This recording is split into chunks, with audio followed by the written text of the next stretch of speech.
एक आमदार निकृष्ट दर्जाचं जेवण दिलं म्हणून कॅन्टीनच्या कर्मचाऱ्याला बनियान आणि लुंगीवरती, अरे आमदाराने कसं राहावं याचे किमान काहीतरी संकेत आहेत की नाही? लुंगी टॉवेल आहे म्हणतात. आता माझी मुख्यमंत्र्यांना विनंती आहे की मुख्यमंत्री काय चाललंय आपल्या राज्यामध्ये?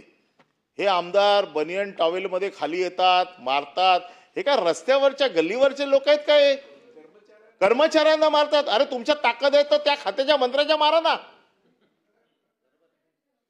कोणाला मारताय? कर्मचाऱ्याला. तर काय गुन्हा त्याचा? आणि त्याचे व्हिडिओ काढून तुम्ही सोशल मीडियावरती टाकता. आणि आपल्याकडनं तरी आपल्या प्रतिमेला जे असे तडे पाडतायत, किमान त्यांचा तर बंदोबस्त करा. परब साहेबांनी जो विषय या ठिकाणी मांडलेला आहे, खरं म्हणजे मी देखील त्याची माहिती घेतली आणि तो व्हिडिओ मी देखील स्वतः बघितलेला आहे. आणि निश्चितच अशा प्रकारचं वर्तन हे आपल्या कोणाही करता भूषणावं नाही. याच्याने विधिमंडळाची आणि आमदार म्हणून आपली सगळ्यांचीच प्रतिष्ठा, प्रतिमा कुठेतरी कमी होते.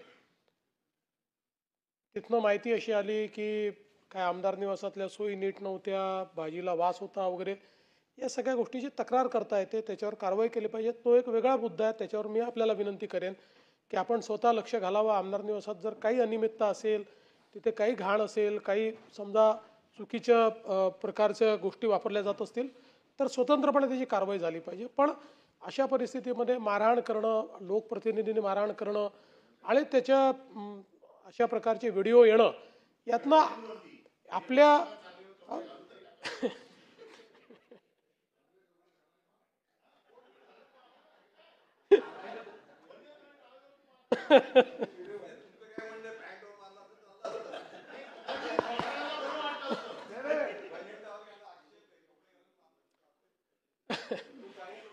नाही, परब साहेबांचं जरी मत असलं की टावेलवर का मारलं, तरी टावेलवर मारलं किंवा कशावरही मारलं तरी ते चुकीचंच आहे, ते योग्य नाही आहे.